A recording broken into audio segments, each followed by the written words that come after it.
Assalamualaikum warahmatullahi wabarakatuh. Perkenalkan, nama saya Reski Nur Alia dengan NIM 23044116117.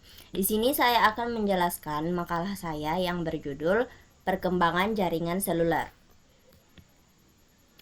Adapun beberapa hal yang akan saya jelaskan yaitu ada generasi pertama, generasi kedua, generasi kedua plus, generasi 3G, generasi 3.5G, generasi 4G, generasi 5G, dan juga kesimpulan.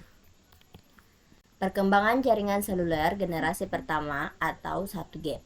Jaringan 1G pertama kali ditemukan di tahun 1980 ketika AMPS di Amerika bekerja sama dengan TACS dan NMT di Eropa membuat terobosan di teknologi jaringan. Generasi pertama atau 1G merupakan teknologi handphone yang menggunakan sistem analog.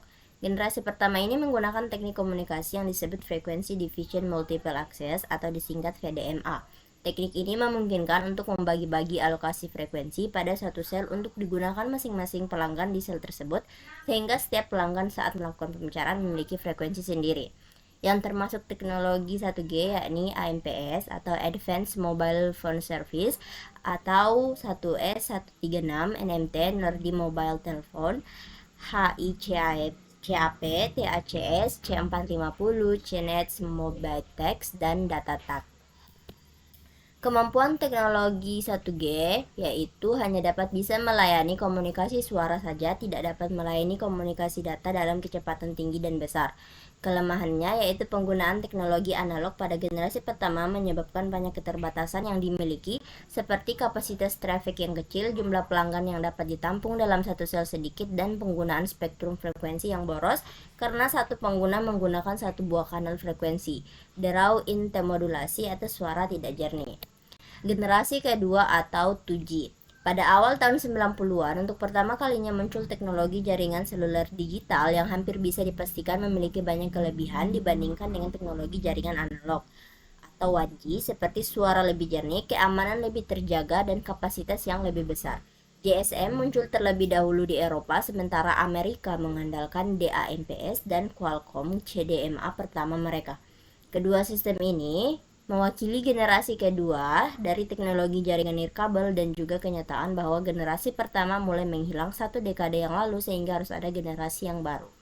Yang termasuk teknologi 2G yakni Time Division Multiple Access TDMA, Personal Digital Cellular PDC, IDEN Digital European Cordless Telephone DCT, Personal Handphone Service PHPS, IS95 CDMA atau CDMA1 Global System for Mobile atau GSM. Kemampuan teknologi 2G digunakan untuk komunikasi suara, juga bisa untuk SMS, Short Message Service, voicemail, call waiting, dan transfer data dengan kecepatan maksimal 9600 bps. Kecepatan sebesar itu cukup untuk mengirim SMS, download gambar, atau ringtone MIDI. Kelebihan 2G dibanding 1G, selain layanan yang lebih baik dari segi kapasitas juga lebih besar. Kelemahan teknologi 2G yaitu kecepatan transfer datanya masih rendah, tidak efisien untuk traffic rendah, jangkauan jaringan masih terbatas, dan sangat tergantung oleh adanya BTS atau cell tower. Generasi kedua plus atau 2.5G dan 2.75G. Untuk menuju teknologi 3G membutuhkan usaha pengembangan teknologi transmisi yang besar dan memerlukan banyak modal untuk infrastrukturnya. Untuk menjembatani kendala tersebut, maka lompatan teknologi dipersempit dengan kemunculan teknologi 2.5G dan 2.75G di sekitar tahun 1999-an. Teknologi inilah yang menandai lahirnya General Packet Radio Service (GPRS) dan Enhanced Data Rate for Global Evolution (EDGE). GPRS merupakan sistem komunikasi data paket yang terintegrasi dengan sistem telepon GSM. EDGE atau EDGE merupakan pengembangan dari jaringan GSM yang didesain untuk membagi sumber daya kanal radio secara dinamis antara layanan paket service dengan layanan circuit switch GSM. Bila pada 2G masih dibedakan adanya sistem cordless dan seluler, pada pelayanan yang dapat ditangani masih berorientasi kepada suara dan sedikit untuk data, maka pada generasi ketiga 3G akan mencakup beberapa pelayanan selain voice dan data.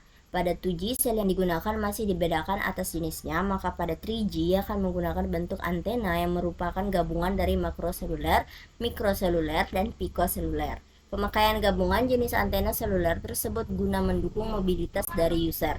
Pada 3G, komunikasi jaringan telepon seluler memberikan kecepatan data maksimum 384 kbps pada download yang biasanya sekitar 200 kbps dan 64 kbps pada upload.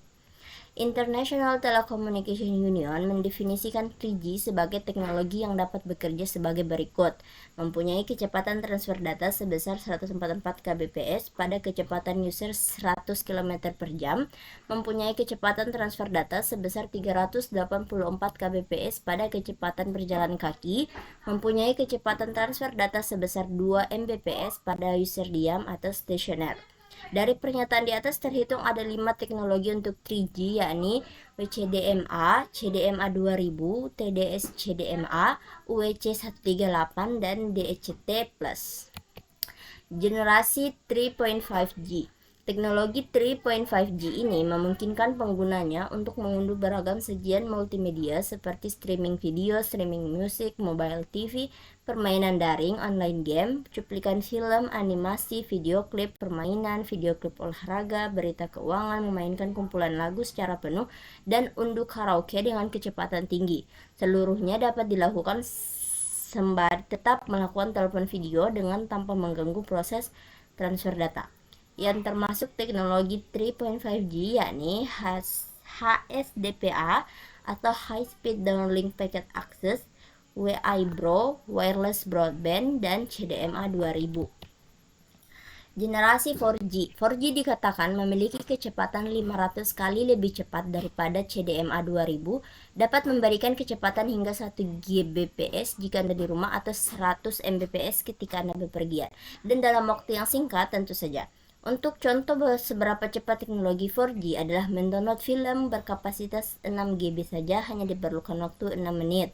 Sistem 4G akan dapat menyediakan solusi IP yang komprehensif di mana suara, data, dan arus multimedia dapat sampai kepada pengguna kapan saja dan di mana saja pada rata-rata data lebih tinggi dari generasi sebelumnya. Ini akan dicapai setelah teknologi kabel dan nirkabel dapat dikonversikan dan mampu menghasilkan kecepatan 100 MB per detik dan 1 GB per detik baik dalam maupun luar ruang dengan kualitas premium dan keamanan tinggi.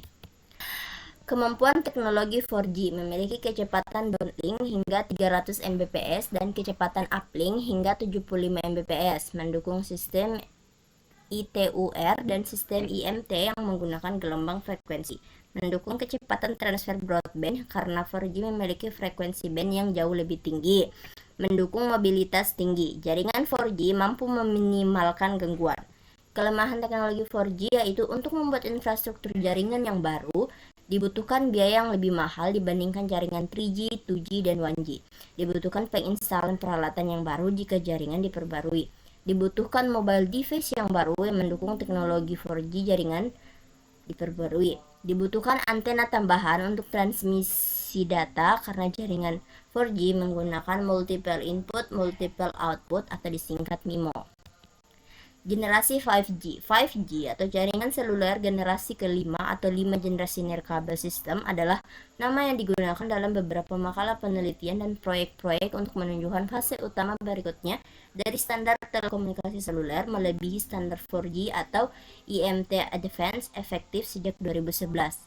Saat ini, 5G bukan istilah resmi digunakan untuk spesifikasi tertentu atau dokumen resmi belum diumumkan oleh perusahaan telekomunikasi atau badan standarisasi seperti 3GPP, WiMAX, Forum, atau ITUR. Rilis standar baru di luar 4G sedang berlangsung oleh badan standarisasi, tetapi saat ini tidak dianggap sebagai generasi ponsel baru, tapi di bawah payung 4G. Kesimpulan, kurangnya standar penyebaran yang tidak merata dan pangsa pasar yang tidak menentu adalah hambatan penting untuk pertumbuhan internet seluler yang perlu diatasi.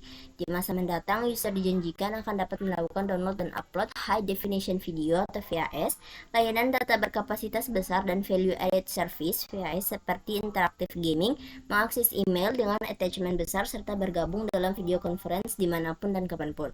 Untuk pengguna telepon seluler, kemampuan untuk berkomunikasi, mendapatkan informasi, dan akhirnya melakukan transaksi melalui telepon seluler akan memberikan peluang pada industri telekomunikasi. Sehingga dengan munculnya teknologi baru, hal yang paling penting bagi user adalah mendapatkan semua layanan dengan kecepatan yang tinggi dan layanan yang maksimal. Itulah tadi penjelasan saya tentang makalah saya yang berjudul Perkembangan Jaringan Seluler. Kurang dan lebihnya mohon dimaafkan. Wabillahi taufiq walhidayah. Wassalamualaikum warahmatullahi wabarakatuh.